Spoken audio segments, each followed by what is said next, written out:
రాజశేఖర రెడ్డి గారు, doctor YS Rajasekhara Reddy గారు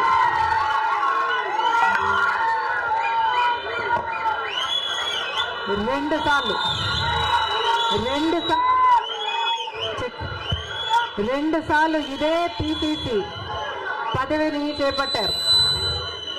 మళ్ళీ 2 సార్లు రాజశేఖర రెడ్డి గారు ముఖ్యమంత్రిగా గెలిచారు. అదే పిసిసి పదవిని, అంతటి బాధ్యతని రాజశేఖర రెడ్డి బిడ్డను నమ్మి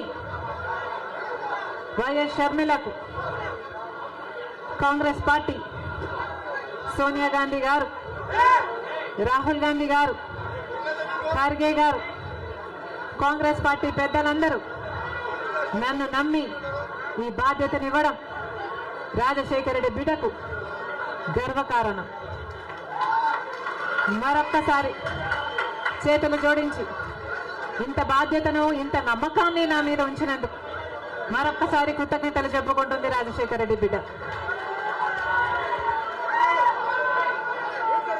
ఆంధ్ర రాష్ట్రానికి చెందిన ఇంతమంది నాయకులు, ఆంధ్ర రాష్ట్రానికి చెందిన ఇంతమంది కాంగ్రెస్ నాయకులు, కాంగ్రెస్ నమ్మకస్తులు,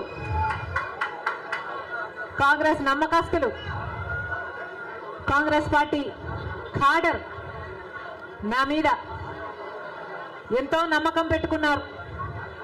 నేను రావాలని కాంగ్రెస్ పార్టీ వాళ్ళందరికీ మరొకసారి రాజశేఖర రెడ్డి బిడ్డ శిరస్సు వంచి చేతులు జోడించి మనస్ఫూర్తిగా నమస్కరించుకుంటోంది.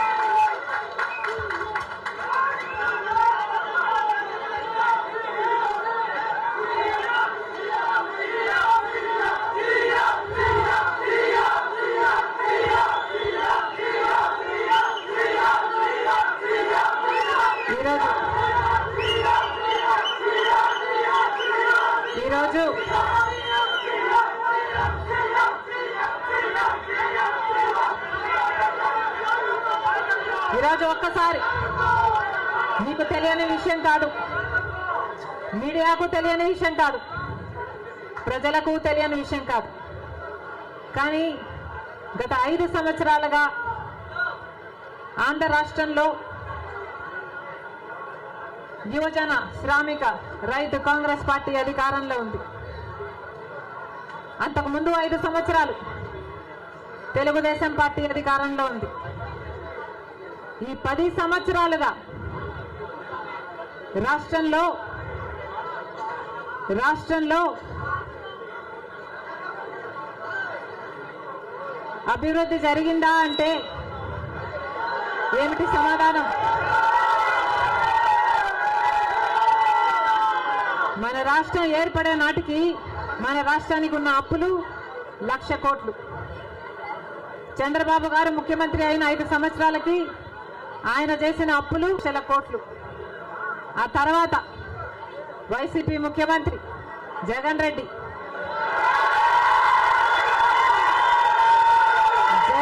గారు చేసిన అప్పులు 3,00,000 కోట్లకు పైన. మొత్తంగా ఈరోజు అప్పులు 6.5 లక్షల కోట్లు.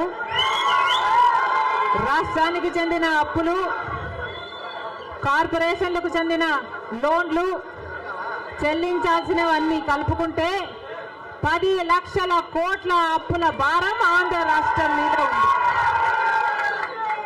మరి ఇంత అప్పులు చేశారే, ఇన్ని డబ్బులు తెచ్చారే, మరి రాష్ట్రంలో ఏదైనా అభివృద్ధి జరిగిందా అని భూతద్దం పెట్టి చూసినా ఎక్కడా కనిపించదు. రాజధాని ఉందా? రాజధాని కట్టగలిగారా? రాజధాని కట్టడానికి డబ్బులు లేవు. కనీసం ఒక మెట్రో అయినా ఉందా? ఆంధ్ర రాష్ట్రంలో ఒక్క మెట్రో అయినా ఉందా? విజయవాడలో కనీసం ఒక్క మెట్రో అయినా ఉందా? ఎక్కడా లేదు, కనిపించదు. 10 సంవత్సరాలలో కనీసం 10 కొత్త పెద్ద పరిశ్రమలైనా వచ్చినాయా? రాలేదు. పరిశ్రమలు వస్తే మన బిడ్డలకు ఉద్యోగాలు వచ్చేవి. వచ్చినాయా మన బిడ్డలకు ఉద్యోగాలు? రాలేదు. కనీసము రోడ్లు వేసుకోవడానికి కూడా డబ్బులు లేవు ఆంధ్ర రాష్ట్రంలో. కనీసం ప్రభుత్వ ఉద్యోగస్తులకు జీతాలైనా సమయానికి ఇస్తున్నారా? దానికైనా డబ్బులున్నాయా? దానికి కూడా డబ్బులు లేవు. దేనికి డబ్బులు లేవు. అభివృద్ధి జరగలేదు. కానీ దళితుల మీద జరిగే దాడులు మాత్రం 100కు 100% పెరిగాయి. ఎక్కడ చూసినా ఇసుక మాఫియా, ఎక్కడ చూసినా లిక్కర్ మాఫియా, ఎక్కడ చూసినా మైనింగ్ మాఫియా, ఎక్కడ చూసినా దోచుకోవడం, దాచుకోవడం. ఇంతకంటే ఏం జరిగింది? 10 సంవత్సరాలు అయింది మన రాష్ట్రం ఏర్పడి. స్పెషల్ స్టేటస్ గురించి, స్పెషల్ స్టేటస్ వస్తే మన రాష్ట్రానికి స్పెషల్ స్టేటస్ వస్తే, ఆంధ్ర రాష్ట్రానికి స్పెషల్ స్టేటస్ వస్తే ట్యాక్స్ డిడక్షన్స్ వస్తాయి, రాయితీలు ఇన్సెంటివ్స్ వస్తాయి, పరిశ్రమలు వస్తాయి. పరిశ్రమలు వస్తే మన బిడ్డలకు ఉద్యోగాలు వస్తాయి. కానీ 10 సంవత్సరాలైనా స్పెషల్ స్టేటస్ మాత్రం ఆంధ్ర రాష్ట్రానికి రాలేదు. రాలేదు అనడం కంటే పాలకులు తేలేకపోయారు అనడము కరెక్ట్. ఉత్తరాఖండ్లో స్పెషల్ స్టేటస్ వస్తే 2000 కోట్ల పరిశ్రమల స్థాపన జరిగింది. దాంతో ఉద్యోగ అవకాశాలు 500% పెరిగాయి. హిమాచల్ ప్రదేశ్ లో స్పెషల్ స్టేటస్ వాళ్ళకి ఇస్తే 10,000 పరిశ్రమల స్థాపన జరిగాయి. మరి మనకుందా స్పెషల్ స్టేటస్? ఎందుకు లేదు స్పెషల్ స్టేటస్? ఎందుకంటే పాలకులు స్పెషల్ స్టేటస్ తేవడంలో విఫలమయ్యారు, వాళ్లకు చేత కాలేదు. కాబట్టి కాంగ్రెస్ పార్టీ ఆ రోజు స్పెషల్ స్టేటస్ 5 సంవత్సరాల కోసం ఇవ్వాలి అంటే బీజేపీ పార్టీ ఏమంది? 10 సంవత్సరాలు ఇవ్వాలి అని ఎలక్షన్లలో ఊదరగొట్టారు. 10 సంవత్సరాలు ఇస్తాము మేము అధికారంలోకి వస్తే అని. ఇక చంద్రబాబు గారు అయితే 15 సంవత్సరాలు మాకు స్పెషల్ స్టేటస్ కావాలి అని కొట్లాడాడు. ఇదే చెప్పాడు, 15 సంవత్సరాలు స్పెషల్ స్టేటస్ కావాలి, అందుకే నేను బీజేపీ పార్టీతో పొత్తు పెట్టుకుంటున్నా అని బీజేపీ పార్టీతో పొత్తు పెట్టుకున్నాడు. వాళ్ళ మంత్రివర్గంలో కేంద్ర మంత్రులు కూడా అయ్యారు టీడీపీ నాయకులు. ముఖ్యమంత్రి అయిన తర్వాత స్పెషల్ స్టేటస్ కోసం చంద్రబాబు గారు ఎప్పుడైనా ఒక్కటైనా నిజమైన ఉద్యమం చేశారా అంటే చేయలేదు. చేయకపోక ఉద్యమం చేసే వాళ్ళ మీద కేసులు పెట్టారు, వాళ్ళను జైల్లో కూడా పెట్టాడు చంద్రబాబు గారు.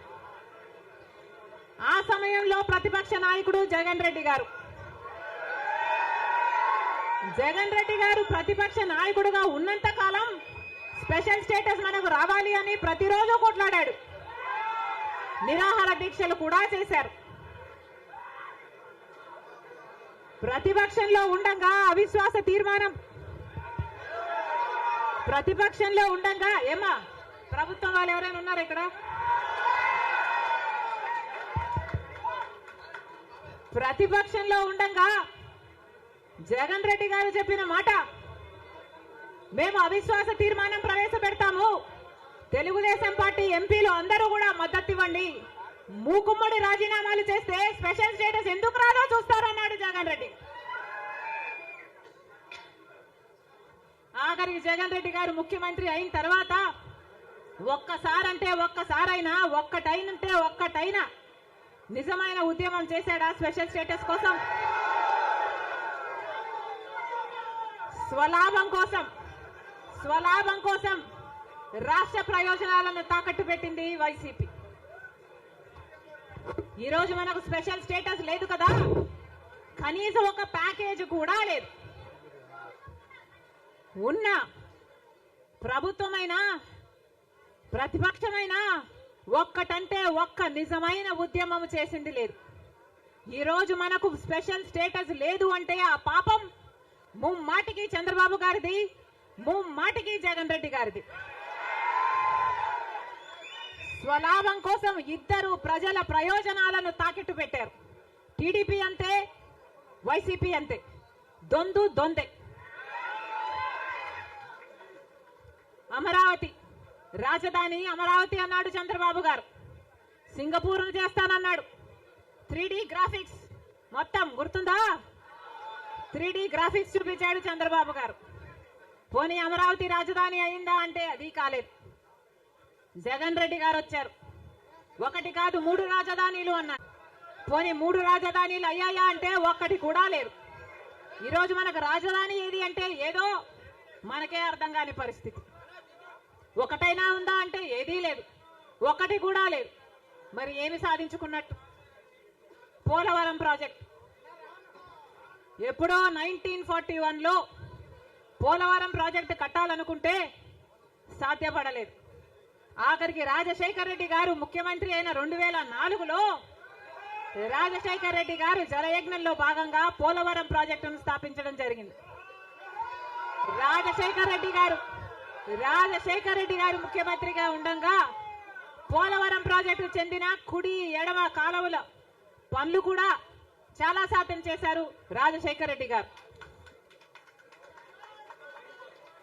మన దురదృష్టం రాజశేఖర రెడ్డి గారు వెళ్ళిపోయారు. ఆయన చనిపోయాక మళ్ళా పోలవరం ఒక్క అడుగు కూడా ముందుకు పడలేదు. చంద్రబాబు గారు పోలవరాన్ని తాకట్టు పెట్టారు బీజేపీ దోస్తీ కోసము. ఇటు జగన్ రెడ్డి గారు బీజేపీతో దోస్తీ కోసం పోలవరాన్ని తాకట్టు పెట్టారు. అంతేకాదు బీజేపీ అధికారంలో 10 సంవత్సరానికి 2 కోట్ల ఉద్యోగాలు ఇస్తామంది బీజేపీ పార్టీ. 10 సంవత్సరాలలో ఎన్ని కోట్లు వచ్చుండాలి? 20 కోట్ల ఉద్యోగాలు వచ్చుండాలి మన దేశంలో. ఆంధ్ర రాష్ట్రానికి కనీసం 1 కోటి ఉద్యోగాలైనా ఇచ్చిందా బీజేపీ పార్టీ? పోనీ 10 లక్షల ఉద్యోగాలైనా ఇచ్చిందా బీజేపీ పార్టీ? కనీసం 1 లక్ష ఉద్యోగాలైనా వచ్చినాయా? లేదు. ఆంధ్ర రాష్ట్రంలో 1 లక్ష అంటే 1 లక్ష ఉద్యోగాలు కూడా ఇవ్వలేదు బీజేపీ పార్టీ. ఉన్నవి కూడా ఊడాయి. బీజేపీ పార్టీ ఆ రోజు చెప్పిన మాట, రైతులకి ఆదాయము డబుల్ చేస్తామన్నారు. రైతుల ఆదాయం డబుల్ చేయడం ఏమో గాని రైతులకున్న ఖర్చులు 10 ఇంతలు పెరిగాయి. ఈరోజు అప్పు లేని రైతు ఉన్నాడా? అప్పు లేని రైతు ఎవరైనా ఉన్నారా అని ఎవరిని అడిగినా లేదమ్మా అప్పుల పాలైపోయాం. రైతు అన్నవాడు ఆత్మహత్యలు చేసుకున్నా గానీ ఎవ్వడు పట్టించుకునేవాడు లేడు. మరి ఎందుకున్నట్టు బీజేపీ పార్టీ అధికారంలో ఏం చెప్పారు? స్విస్ బ్యాంకులలో విదేశాలలో ఉన్న బ్లాక్ మనీ మొత్తము తీసుకొస్తాము, అన్ని పేదల చేతుల్లో పెడతాము అని చెప్పింది బీజేపీ పార్టీ. పెట్టారా? పేదల చేతుల్లో 1 రూపాయినా పెట్టిందా బీజేపీ పార్టీ? మరి ఎందుకు నమ్మాలి బీజేపీ పార్టీని? టీడీపీ పార్టీకైనా జగన్మోహన్ రెడ్డికైనా ఎందుకు చెయ్యాలి బీజేపీ పార్టీతో దోస్తి? ఎందుకు వాళ్ళ ఎమ్మెల్యేలు ఎంపీలు రాజ్యసభ ఎంపీలతో సహా బీజేపీ పార్టీ తొత్తుల్లాగా ఎందుకు మారారు? టీడీపీ పార్టీ అయినా వైసీపీ పార్టీ అయినా ఇద్దరూ కలుపుకుంటే వాళ్ళకు చెందిన ఎంపీలు లోక్సభ ఎంపీలు 25 మంది, ఆంధ్ర రాష్ట్రానికి చెందిన ఎంపీలు 25 మంది, 22 మంది వైసీపీ అయితే 3 తెలుగుదేశం పార్టీ. కానీ మొత్తం 25 మంది ఎంపీలు బీజేపీ పార్టీ చేతుల్లో ఉన్నారు. బీజేపీ పార్టీ ఏం చెప్తే ఈ ఎంపీలు మొత్తం అందరూ గంగిరెద్దులాగా తలూపుతారు. రాజ్యసభకు చెందిన 6 ఎంపీలతో సహా మొత్తం 31 ఎంపీలు ప్రజలు బీజేపీ పార్టీకి ఓటు వేయకపోయినా, తెలుగుదేశం పార్టీకి ఓటు వేసినా, వైసీపీకి ఓటు వేసినా ఉన్నది మాత్రం బీజేపీ పార్టీలో. మరి ప్రజలు వైసీపీకి కానీ తెలుగుదేశం పార్టీకి కానీ ఎందుకు ఓటు వేయాలి? బీజేపీ పార్టీకే ఓటు వేయొచ్చు కదా. వైసీపీ కానీ తెలుగుదేశం పార్టీ కానీ ఎందుకు వాళ్ళ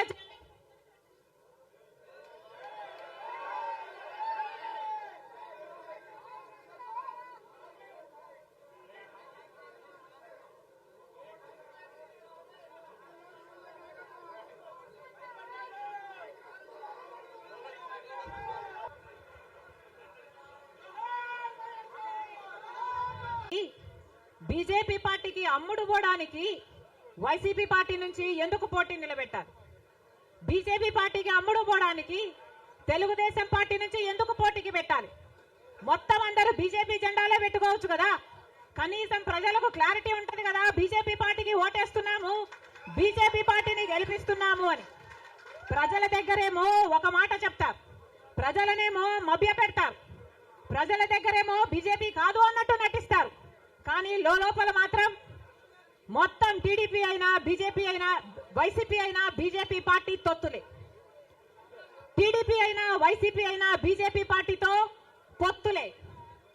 అది ప్రత్యక్షంగా గాని పరోక్షంగా గాని టీడీపీకి వైసీపీకి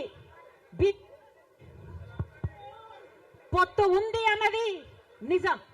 లేకపోతే 5 సంవత్సరాలలో కనీసం ఒక్కసారైనా బీజేపీ పార్టీని వ్యతిరేకించాయా? టీడీపీ పార్టీ అయినా వైసీపీ పార్టీ అయినా ఒక్క అంశంలో అంటే ఒక్క అంశంలో కూడా నిలదీయలేరు. ఎక్కడ ఏ అవసరం ఉన్నా టీడీపీ పార్టీ అయినా బీజేపీకి సపోర్ట్ చేస్తుంది, వైసీపీ పార్టీ అయినా బీజేపీకే సపోర్ట్ చేస్తుంది. మన రాష్ట్రానికి ఏం చేసింది బీజేపీ పార్టీ అని మీరు సపోర్ట్ చేస్తున్నారో టీడీపీ వైసీపీ సమాధానం చెప్పాలి. మనకు స్పెషల్ స్టేటస్ ఇచ్చుంటే మీరు సపోర్ట్ చేయండి, ప్రజలు కూడా సపోర్ట్ చేస్తారు. మనకు పోలవరం జాతీయ ప్రాజెక్టు చేసి 90% నిధులు ఇస్తామన్న మాట నిలబెట్టుకుని ఉంటే మీరు బీజేపీ పార్టీకి సపోర్ట్ చేయండి, ప్రజలు కూడా హర్షిస్తారు. ఒకవేళ మనకు రాజధాని కట్టడానికి నిధులు ఇచ్చుంటే టీడీపీ పార్టీ అయినా వైసీపీ పార్టీ అయినా బీజేపీ పార్టీకి మీరు మద్దతు ఇవ్వండి, ప్రజలు కూడా హర్షిస్తారు. 2 కోట్ల ఉద్యోగాలలో మన బిడ్డలకు ఉద్యోగాలు ఇవ్వలేదు, మన రైతుల్ని పట్టించుకోలేదు, మనకు స్పెషల్ స్టేటస్ లేదు, మనకు ఏ మాత్రం పట్టించుకోని పార్టీకి వైసీపీ అయినా టీడీపీ పార్టీ అయినా ఎందుకు మద్దతు ఇస్తున్నారో ప్రజలకు సమాధానం చెప్పాలి. ఆఖరికి మణిపూర్ లో ఎంతమంది క్రైస్తవులను 2000 చర్చిలను ధ్వంసం చేసిన 60,000 క్రైస్తవులని నిర్వాసితులను చేసిన కనీసం అప్పుడు కూడా జగన్ రెడ్డి గారు క్రైస్తవుడు అయ్యుండి కూడా ఒక్కసారి కూడా మణిపూర్ ఘటన మీదే మాట్లాడలేదు. మరి క్రైస్తవుల కడుపు మండిపోదా? క్రైస్తవులకు మనసు లేదా? క్రైస్తవులు మనుషులు కారా? మనుషులు చచ్చిపోతున్నా మీరు పట్టించుకోకుండా బీజేపీకి మద్దతు ఇస్తున్నారంటే మీరు మనుషులు అవునా కాదా? టీడీపీ పార్టీ జగన్ రెడ్డి గారు చంద్రబాబు గారు సమాధానం చెప్పాలి, ప్రజలకు సమాధానం చెప్పాలి. మళ్ళీ చెప్తున్నాం, ఆంధ్ర రాష్ట్రంలో ప్రజల అందరినీ హెచ్చరిస్తున్నాం. బీజేపీ పార్టీకి టీడీపీ పార్టీకి వైసీపీ పార్టీకి పొత్తులు ఉన్నాయి. అవి మన కంటికి కనిపించినా కనిపించకపోయినా పొత్తులు ఉన్నాయి. గత 5 సంవత్సరాలుగా చూసాం. టీడీపీ ఎంపీలైనా వైసీపీ ఎంపీలైనా బీజేపీకే మద్దతు ఇచ్చాయి, ప్రతి అంశంలో వాళ్ళ పక్కన నిలబడ్డారు. ఆఖరికి మణిపూర్ అంశంతో సహా బీజేపీ పార్టీకి తెలుగుదేశం పార్టీ వైసీపీ పార్టీ మద్దతు ఇచ్చిన మాట వాస్తవం. మళ్ళీ ఆంధ్ర రాష్ట్ర ప్రజలు వైసీపీకి ఓటేసినా అది బీజేపీకే పడుతుంది, మళ్ళీ ఆంధ్ర రాష్ట్రంలో టీడీపీకి ఓటేసినా అది మళ్ళీ బీజేపీకే పడుతుంది. వీళ్ళిద్దరూ కలిసి బీజేపీని బలపరుస్తున్నారు తప్ప ఆంధ్ర రాష్ట్ర ప్రజల మేలు కోసం ఆలోచన చేయడం లేదు, ఆంధ్ర రాష్ట్ర ప్రజల ప్రయోజనాల కోసం ఆలోచన చేయడం లేదు. స్వలాభం కోసం ఆంధ్ర రాష్ట్ర ప్రజలను తాకట్టు పెట్టారు అన్నది వాస్తవం.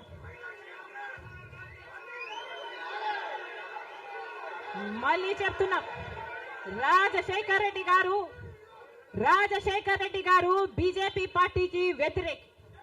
రాజశేఖర్ రెడ్డి గారు తత్వ పార్టీ కాబట్టి ఒక మతాన్ని రెచ్చగొడతారు, ఇంకో మతాన్ని అవమానిస్తారు. ఇదే బీజేపీ పార్టీకి తెలిసిన రాజకీయం. మతం పేరుతో చిచ్చు పెట్టాలి, ఆ మంటలో వీళ్ళు చలి కాచుకోవాలి. ఇదే బీజేపీకి తెలిసిన మంత్రం.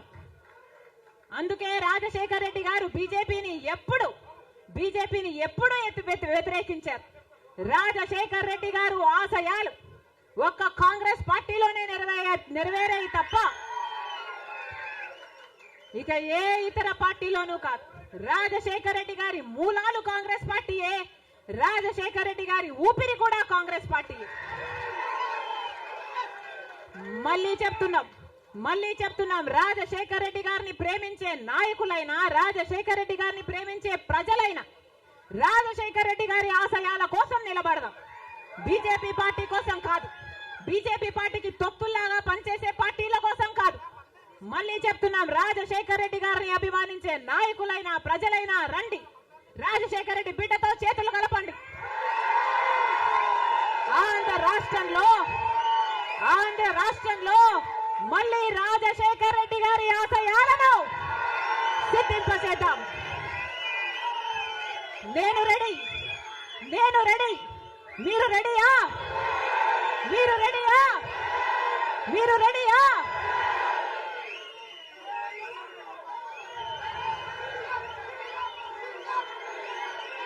జోహార్ వైఎస్ఆర్.